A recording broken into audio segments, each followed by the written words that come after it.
Welcome, everyone. So this is the public version of Shan's dissertation defense. She's going to talk to us about her dissertation research for the next 45 minutes or so. After that, we'll go to a closed session with her committee. She's moving in 2 days, so she's got to hurry up. So I'm just going to get out of her way. All right, hi everyone. Thanks so much for coming here. I am going to get started. So first, I want to really thank my dissertation committee members for supporting me throughout this whole process. I also want to thank the PSOP community for supporting me while I'm doing my PhD here. All right, so today I'm going to talk about background objectives, conceptual framework, and study objectives, talk about the 3 clinical studies first, followed by the methodological, and provide some overall conclusions. So the population that I'm interested in is patients with both depression and diabetes, and we know these 2 disease states are associated with high prevalence, high cost of care, etc. It turns out that they frequently co-occur, and it's been estimated that 1 in 5 patients with type 2 diabetes have depression. And we know that compared to patients with depression only, diabetes only, patients with comorbid depression, higher all-cause mortality, reduced quality of life, as well as increased healthcare expenditures.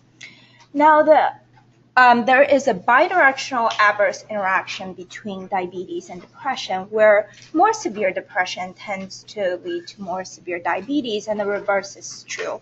Patients with more severe diabetes tend to have more severe depression. So the treatment goals really need to address both disease states, both depression and diabetes.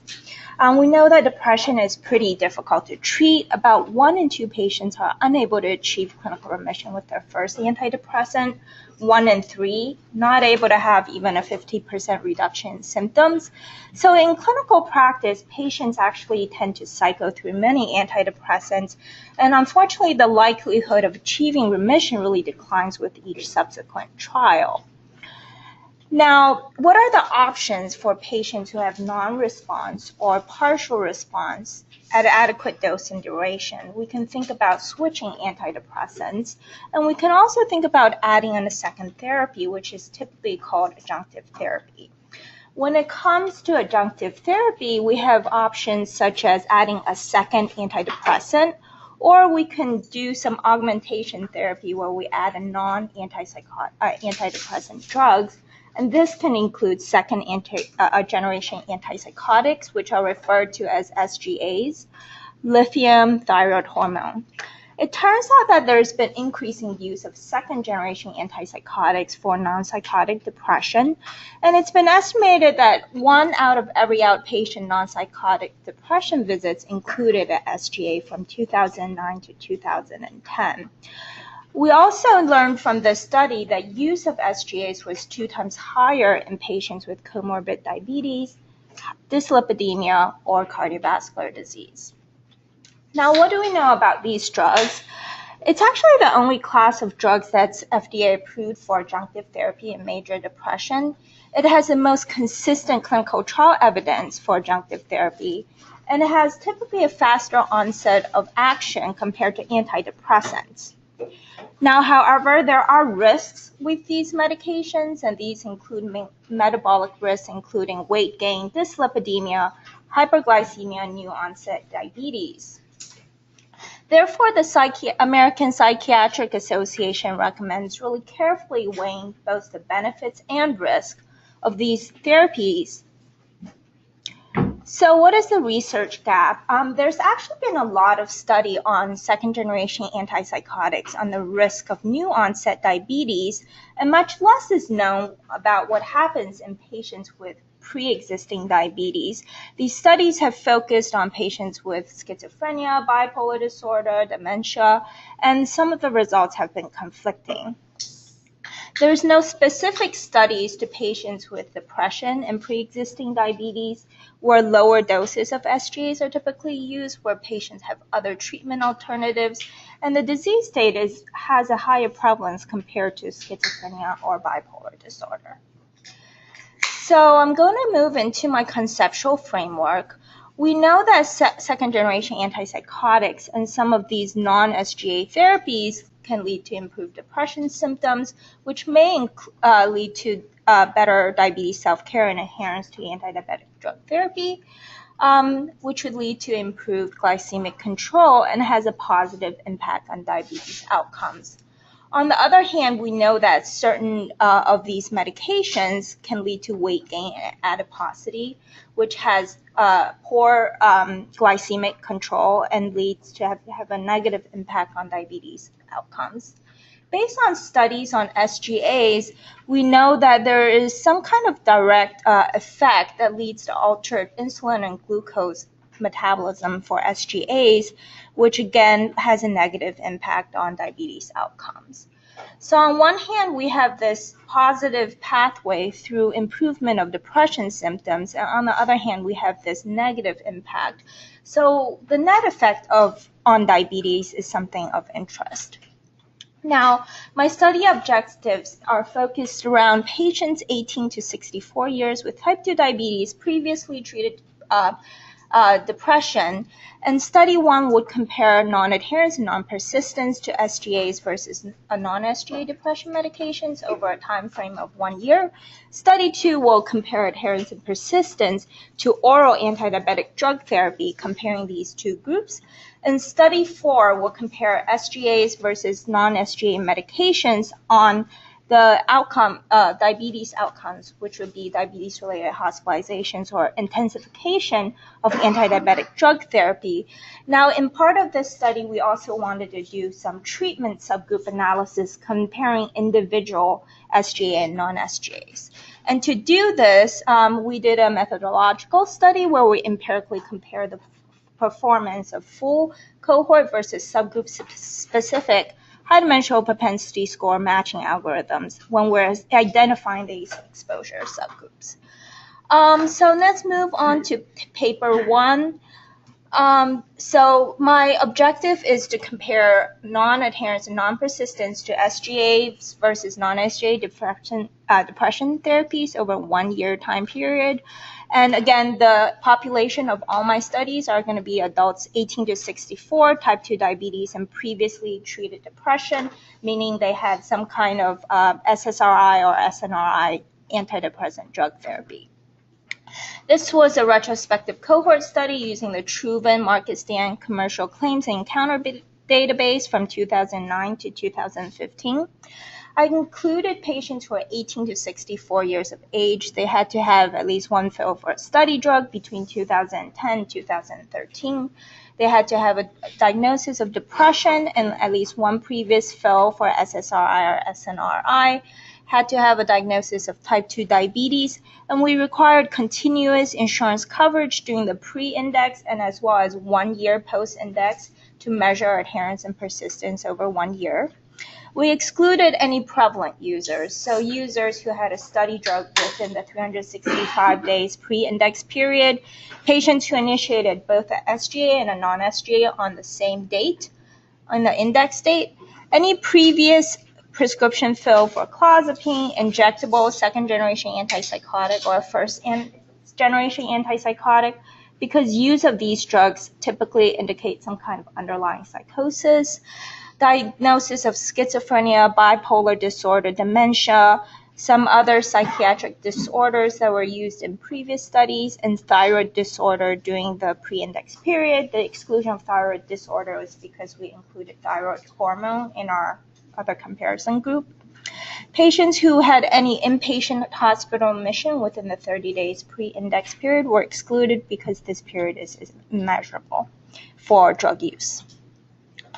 Now, so the outcomes in statistical analysis, the non-adherence outcome was measured over 365 days.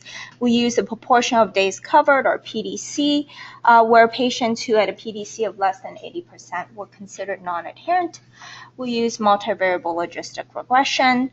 For non-persistence or time to discontinuation of therapy, in our primary analysis, we defined discontinuation of a 60-day gap. Follow-up ended at the first occurrence of any discontinuation of therapy, any switch or addition of the alternative exposure group, so a SGA to a non-SGA or vice versa. End of 1 year of follow-up. We did some sensitivity analysis using different gaps for discontinuation, including 2 times the last day's supply, 45-day gap, and 90-day gap. We use Kaplan-Meier curves and extended Cox model stratified by follow-up time. So this is a baseline characteristics. I have a really long table, but I'm only going to show you a couple of things. We had about 4,000 SGA initiators and about 14,000 non-SGA initiators. Median age was 53 years in both groups. You'll see that a large majority of patients were between 50 to 64 years, so in the older age group. In terms of gender, more patients were female as expected for this population. SGA users tended to have more severe depression, more psychiatric comorbidities, more psychiatry visits, more outpatient depression visits. Psychiatric hospitalizations was very rare in both groups. So we're talking about 96% of the SGA group and almost 99% of the non-SGA group without any psychiatric hospitalization in the year prior. Some other things to note in terms of diabetes severity, diabetes complications, number of outpatient diabetes visits, they were more similar in both groups. Again, diabetes hospitalizations was rare, and for provider visits, more SGA users had received some kind of care from psychiatry. Here are the results for non-adherence over 1 year. This is in patients with at least 2 fills of drug because you need 2 fills to calculate adherence using PDC. You'll note that in the crude analysis, more SGA users were non-adherent, 72.5% versus 64.4% of SGA and non-SGA users were non-adherent to therapy over 1 year. The adjusted odds ratio was 1.77, so SGA initiators had 1.8 times higher odds of non-adherence over 1 year. If you look at the non-persistence Kaplan-Meier curves, they were statistically significantly different. Median time to discontinuation was shorter for the SGA group at 160 days versus the non-SGA groups at 189 days. Of note, about 74 and 67% of SGA and non-SGA initiators had discontinued therapy within the full year. Now, looking at the adjusted analysis, we see that SGA initiators had a 1.4 times higher risk of discontinuation, and using those different gap days really did not make a difference. So just a quick summary for this study. SGA use was associated with a 1.8 times higher odds of non-adherence and a 1.4 times higher risk of non-persistence over 1 year. We know that non-adherence to depression medications is associated with lower remission rates and poor diabetes control. Therefore, SGA users may represent a higher risk group who could benefit from additional adherence interventions. We know from past literature that the best model for improving patient outcomes in both depression and diabetes are collaborative care in multidisciplinary teams. Now, unfortunately, the reasons for non-adherence and non-persistence you can't gather from a claims database study. It's possible that SGAs had more side effects. It's possible that it's less effective, or even that it's only really used for acute phase of therapy and the optimal duration of therapy is unknown. I'm going to move on to my second study, which will focus on adherence and persistence to oral antidiabetic drug adherence. So the objective is in the same population to compare adherence and persistence to oral antidiabetic drug medications between SGA initiators and non-SGA initiators. So the inclusion and exclusion criteria are pretty similar, except patients had to be users of oral antidiabetic drug therapy. For adherence measurement for the 180-day cohort, we only required 180 days of continuous follow-up instead of 365 days continuous follow-up. Patients had to have a minimum of 2 OAD prescription fills during each measurement period for adherence. For our persistence measurement, we did not require a full year of continuous insurance enrollment, but of course during follow-up. So the primary outcome for adherence was a change in adherence. So a 10% decline in adherence to oral antidiabetic drug therapy, comparing the 180 days pre versus the post-index period. Adherence was measured using class-specific PDC, which meant that if you're taking metformin plus the sulfonylurea, I'll calculate that for each class and then take the average of that. In sensitivity analysis, we did several other things to test the robustness of our results, including a 10% decline in adherence measured over 365 days. What would happen if we do the usual dichotomizing of adherence, where we look at PDC less than 80 versus 80 and above? We looked at measuring adherence using the diabetes all-class rate, which is suggested by HEDIS. We looked at a 20% decline, and then we also excluded patients with any diabetes hospitalizations because drug use during this period is immeasurable. However, as you'll see from the previous study, there are very, very few patients who had any hospitalizations. All right, for statistical analysis, we did multivariable logistic regression. So the non-persistence outcome, we used a discontinuation defined as gap of 2 times the last day's supply. A lot of these patients were using 90-day supplies. We ended follow-up when they discontinued their index drug class, if they switched or added a drug from the alternative exposure group, if they had any gaps in insurance coverage, or the end of study period, which was December 31st, 2015. Again, we did some sensitivity analysis around the gaps. For statistical analysis, we looked at Kaplan-Meier curves and Cox proportional hazards model. All right, for the baseline characteristics, there's generally similar to study 1, where SGA users tended to have more severe depression, more psychiatric comorbidities, etc. And they're generally similar in terms of diabetes severity and the classes of diabetes drugs used. A couple of things I do want to note. So this cohort was a cohort who had a large number of fills of OAD drug use in the previous year. A lot of these patients were using 90-day supplies for their last fill, and a lot of patients had started therapy, at least within the last year that I measured, within the first quarter. Here are the results for adherence. I want to mention a couple things. In our crude analysis, more SGA users had experienced a 10% or greater decline in adherence when we're comparing 180 days post versus pre. In our adjusted analysis, SGA use was associated with a 1.4 times higher odds of a 10% decline.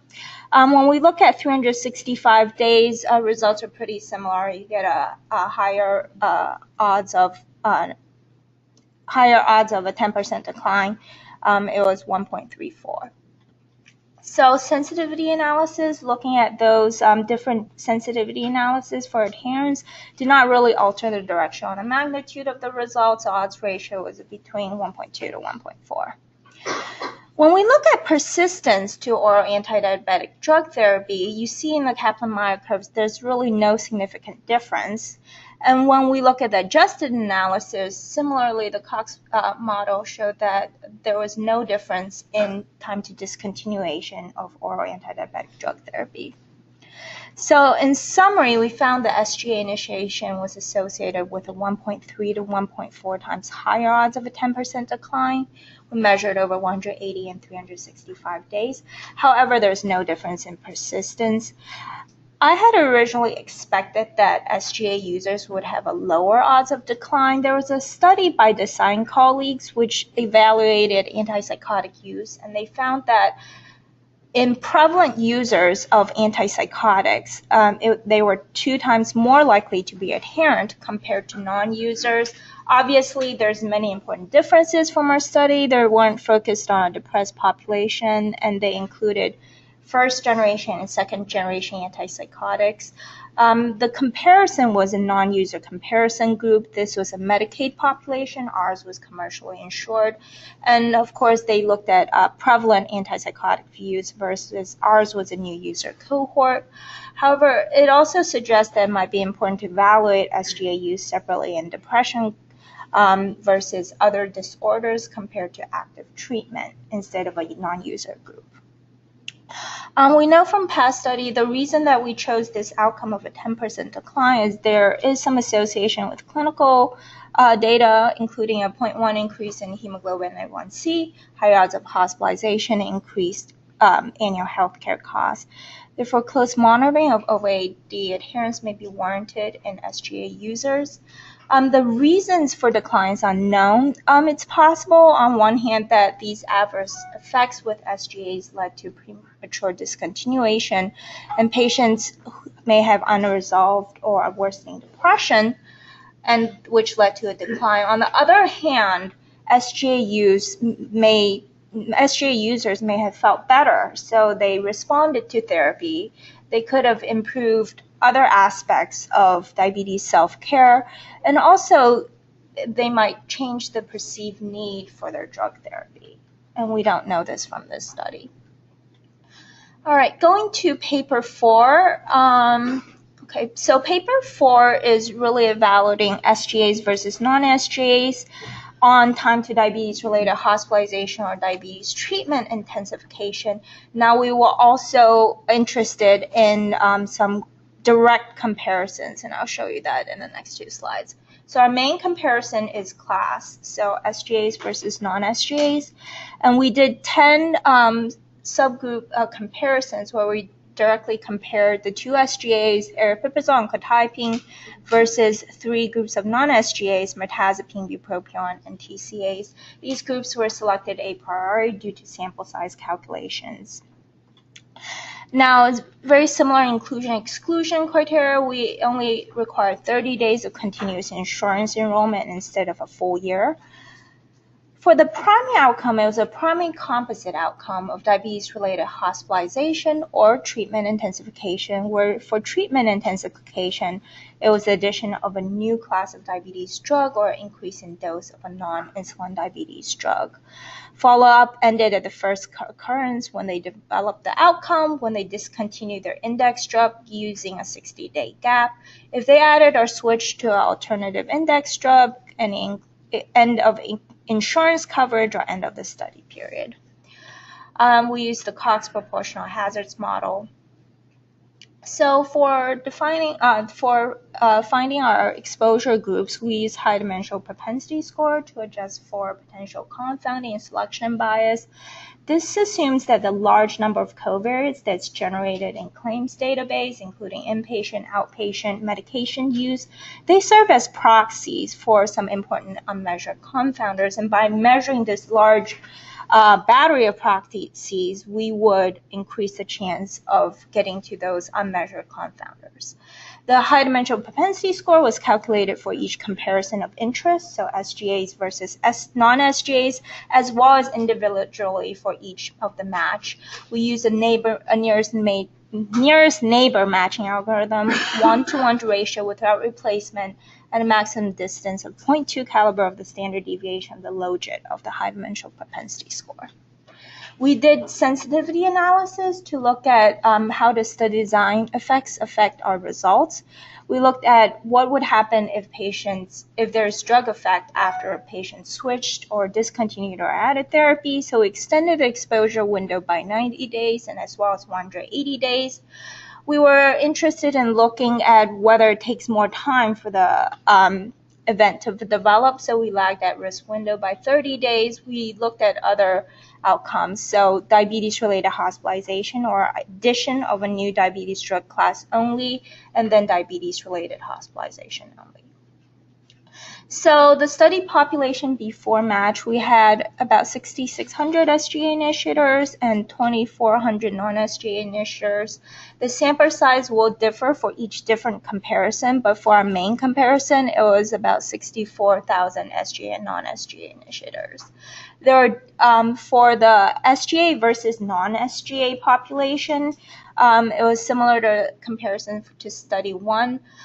There were differences for treatment subgroups. So, for example, more of the quetiapine, aripiprazole, and bupropion users tended to have more mild diabetes versus more mirtazapine TCA users had more severe diabetes.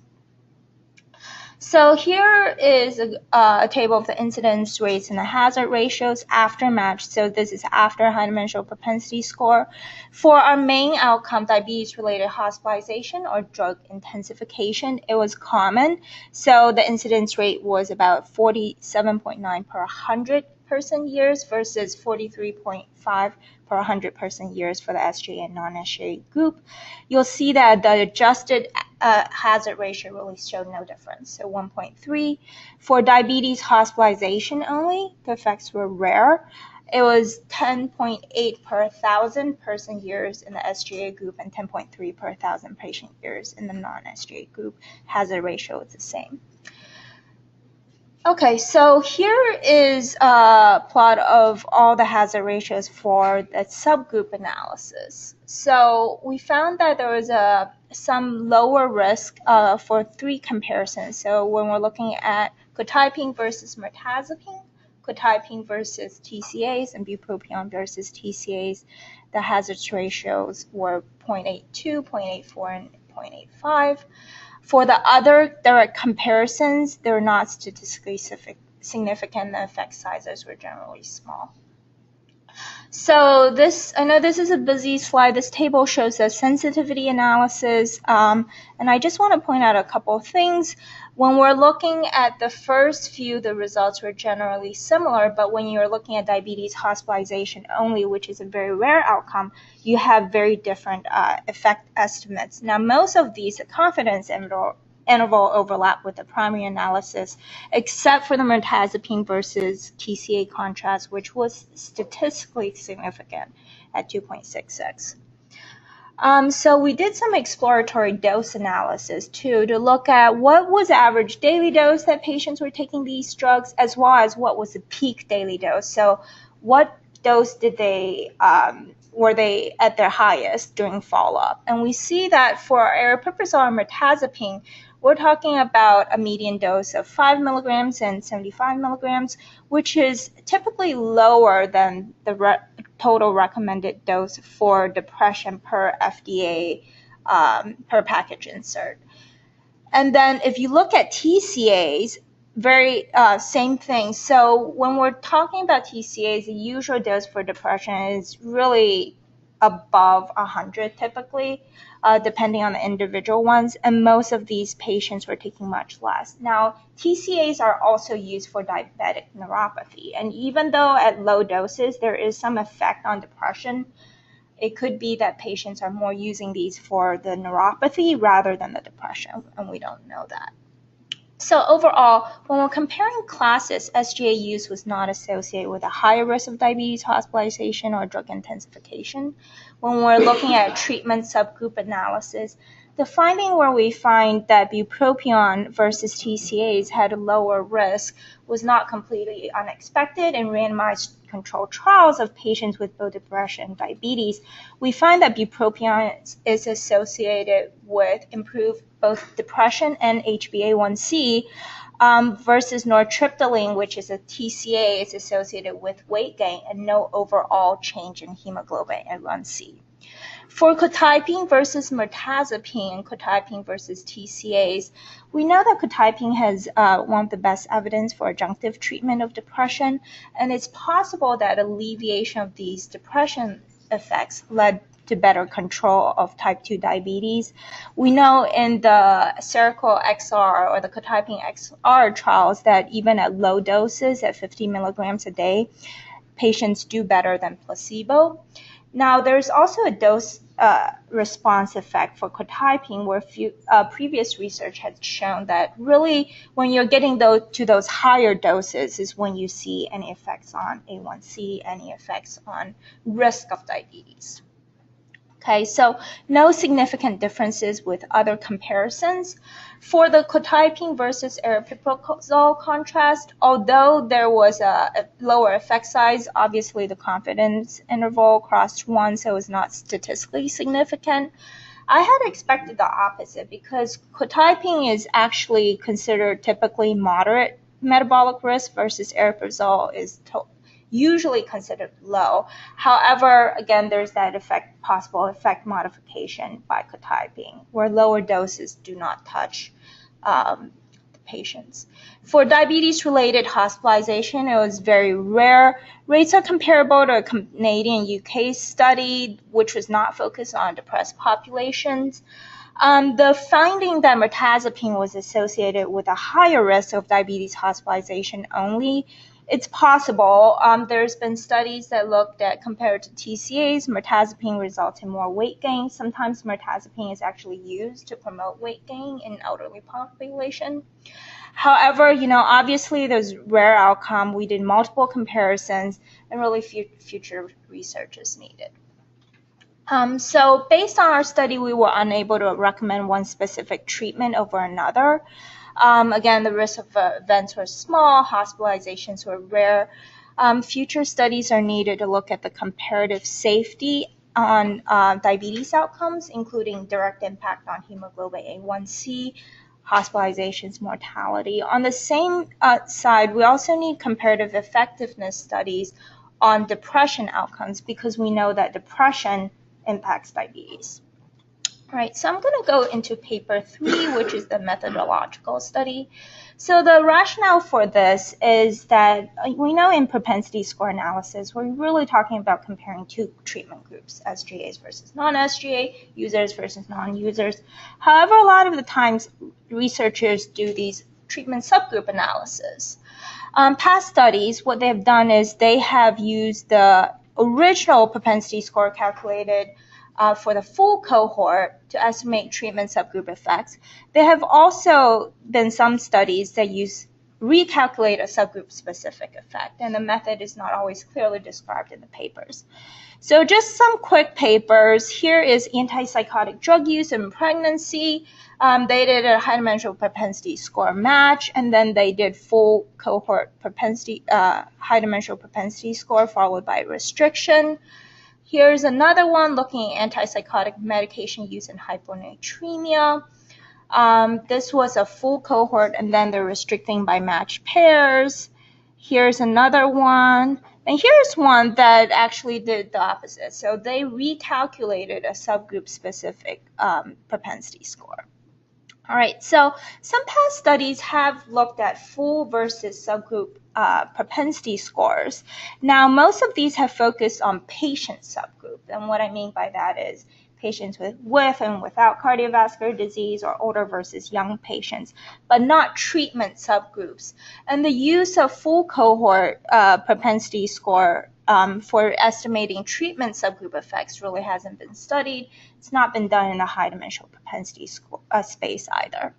So the objective was to empirically compare the performance of full versus subgroup high dimensional propensity score matching approaches in the context of the study that I just described. So I'm going to show you one quick example, aripiprazole, which is our SGA, and mirtazapine versus a non-SGA. So if we look at the pre-match population, we may see something like this. The circles represent SGAs, the square represents non-SGAs, and we're doing our full cohort match. So we're calculating the probability of treatment of SGAs versus non-SGAs. We do a 1-to-1 match. Some patients fall out. And then for approach 1, we might get something like this. We're going to restrict to patients on aripiprazole and mirtazapine only. You'll see that some of the aripiprazole and mirtazapine patients are not actually matched to each other. In the second approach, we're restricting to matched pairs only. So we're going to only pick out those pairs that matched in a full cohort match. In our third group, we're going to go back, but we're going to rematch still on the original propensity score. And for the subgroup specific, we're actually going to go back to our full original cohort, only pick out the aripiprazole and mirtazapine patients, and then match. So you can imagine that these full cohort approaches and the subgroup specific approach can result in different sample size, possibly different populations. So these were the scenarios we tested, the full cohort versus a subgroup-specific approach. We looked at 3 exposure groups, so aripiprazole versus bupropion, mirtazapine, and TCAs. And we looked at the effect of 2 outcomes. So the common outcome, where we looked at diabetes hospitalization or drug intensification, and the rare outcome of diabetes-related hospitalization only. So what do I mean by evaluating the performance? We're going to look at propensity score distributions, both pre and post match. We're looking at covariate balance. So we identified some patient demographic and clinical variables, and we wanted to look at how many of these were unbalanced. Where unbalanced is typically denoted as absolute standardized difference of 10% or greater. We also were interested in effect size. So how do these algorithms, these matching approaches change the effect? So who matched? Just want to give you, there's going to be a lot of data, but I just want to give you a glimpse of it. So matching by the 4 approaches resulted in different sample size and patient populations. So this figure shows you all the matches for the common outcome. And what the Venn diagrams mean is patients who overlapped were patients in both the subgroup-specific approach and each of the full cohort approaches. Just want to give you 2 examples. For example, for aripiprazole and bupropion, the majority of aripiprazole patients matched in both. We're talking about over 90%. Now, for the aripiprazole versus mirtazapine, much fewer patients. So 30% of the full cohort restrict on matched pairs and about 9% in the subgroup-specific approach. What about propensity score distributions? So different matching approaches resulted in different propensity score distributions, both pre and post-match. Again, I'm going to give you one example. Okay, so this is pre and post match for the SGA versus non-SGA full cohort. For aripiprazole versus mirtazapine, this is a subgroup-specific approach. This is pre-match, and this is after-match. You'll see that after-match, the propensity score distributions are overlapping, which is what is supposed to happen when you do propensity score matching. For the full cohort before, you see that it has a very different distribution than the subgroup-specific approach, and that's after full cohort restrict. You see that for the full cohort restrict, you end up with non-overlapping propensity score distributions. And interestingly, mirtazapine before match after match looks more like a SGA than aripiprazole. So remember, in the full cohort, we're matching on the propensity of SGA use. And here is full cohort restricted match pairs where you have a good overlapping propensity score distribution. And here is rematching by the full cohort propensity score. However, you'll note that these after match propensity scores look still very different from the subgroup specific approach. All right, so we're going to go into covariate balance. This graph shows the percent of those clinical variables with absolute standardized differences greater than 10%. So the number of unbalanced covariates. Just want to orient you to the graph. 1, we're looking at aripiprazole versus bupropion. 2, we're looking at aripiprazole versus mirtazapine. And 3, we're looking at aripiprazole versus TCAs. The first portion of each graph is the common outcome. The second portion is rare outcome.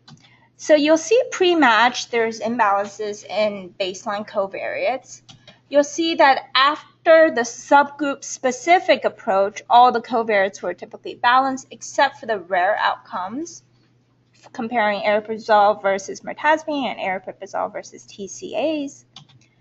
Okay, you'll see that you still have residual covariate balance after the full cohort approaches, even though it was reduced from the pre-match. And for some of the approaches, it sometimes resulted in additional covariate imbalance for the aripiprazole versus mirtazapine contrast. So what about effect size? So for the common outcome comparisons, you'll see that the change in effect size is actually less than 10% for most comparisons, except for when we're rematching on a full cohort high dimensional propensity score. Now, for the rare outcomes, so when we're looking at diabetes hospitalization only, we have relatively large changes in the hazards ratio. However, the confidence intervals were very large and overlapped. So in summary and discussion, matching on the subgroup-specific high dimensional propensity score and the full cohort propensity score approaches generated different patient populations with different distributions of baseline characteristics. This could create a generalizability issue. The full cohort matching approaches sometimes resulted in different propensity score distributions post-match, as well as imbalance in covariates, which could be a problem with potential residual confounding, which we don't want in a study. Now, the effect sizes changed less than 10% for most of the common comparisons, except for one. It's important to note that the 67 covariates that I selected may or may not be important confounders, and we don't know that. And it's possible that the high dimensional propensity score approach was able to account for those important confounders, which is more important than just producing covariate balance, of course. So the large differences in the hazard ratios for rare outcomes is a similar finding to Rasan's study, which looked at patient subgroups. And they found that the smaller the number of exposed outcomes, the larger the bias, which makes sense. So our recommendations are to use the subgroup specific over the full cohort high dimensional matching approaches when possible if you're doing subgroup evaluation, because strong differences in covariate distribution may exist even with drugs in the same class. And when you're using the full cohort, you're really implying that the distribution of confounders are similar with each treatment subgroups, which may or may not hold true. At a minimum, maybe examine the covariate balance and overlap of propensity score distributions of each approach, and clear communication of methods in your methods section. Now, there is a caveat. This is obviously an empirical study. You can imagine that results could differ by other studies where the strength of the confounder may change, the type of exposure. Some drugs in a class may be more homogeneous in respect to your outcome.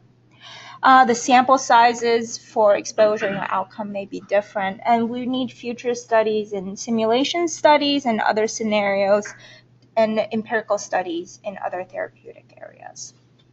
So, good, I'm on time.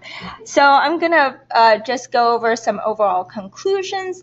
In summary, SGA users compared to non-SGA users was associated with an 80% higher odds of non-adherence and a 40% higher risk of non-persistence to therapy, as well as a 30 to 40% higher odds of 10% or greater decline in adherence to oral anti-diabetic drug therapy.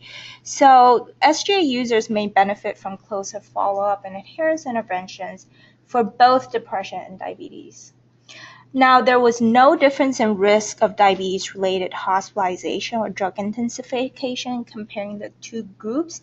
However, there were some differences when comparing subgroups. And note that diabetes hospitalization is very rare. Based on our results, we are unable to recommend one therapy over another. And really, we need impact on other outcomes to complete the full risk-benefit picture. So not only effectiveness, not only on diabetes, but also impact on depression, because we know depression affects diabetes. Now, of note, our study found no difference in the risk of diabetes-related hospitalization or drug intensification. This does not mean that it does not affect A1C, because it's possible that patients who had elevated A1C did not end up getting treatment intensification. We can imagine that some providers may choose to maybe stop therapy instead of increasing diabetes therapy. Some clinical and recommendations. Develop an action plan with a patient that addresses both disease states. For depression, patient education, including adherence to medications, what's the intended duration of therapy, notify the prescriber if any medication issues arise, and follow up to assess effectiveness and tolerability. For diabetes, patient education, we know that SGAs may potentially impact control. Based on our study, it appears that risk for aripiprazole and quetiapine at the low doses of use do not seem to have a negative impact. But maybe tell the patient to continue to self-monitor blood glucose and report any events. And then again, for diabetes, adherence to medications is important.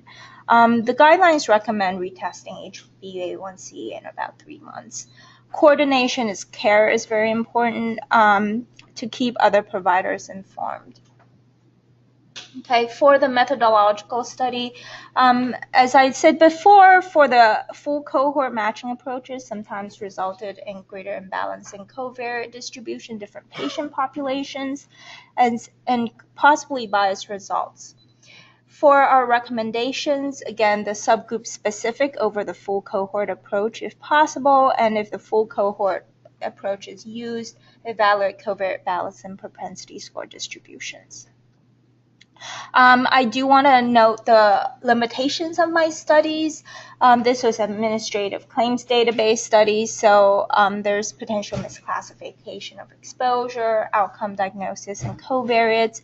We know there's many unmeasured variables in here. For example, hemoglobin A1c, disease severity, etc. We try to use proxies of those and high-dimensional propensity scores to adjust.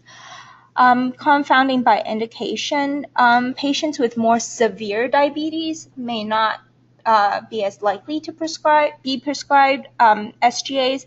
However, in our population, it did not seem to be the case. Now, this is kind of interesting because we have, on the other hand, confounding by disease severity. So patients with more severe depression may be more likely to initiate SGAs. And if depression severity is associated with poor diabetes outcomes, we could have the bias towards the other side. There's also concern about detection bias because SGA users, if they're more closely monitored for glucose control, they're going to be at higher risk, higher likelihood of identifying any problems in hemoglobin A1c.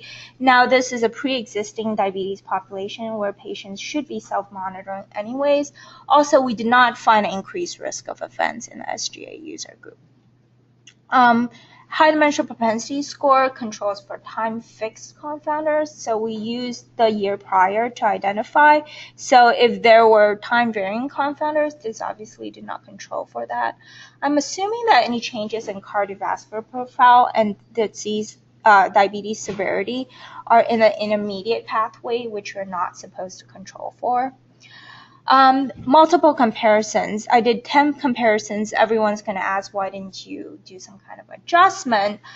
First of all, we were more interested in effect size than just a statistical significance because this is kind of a new area.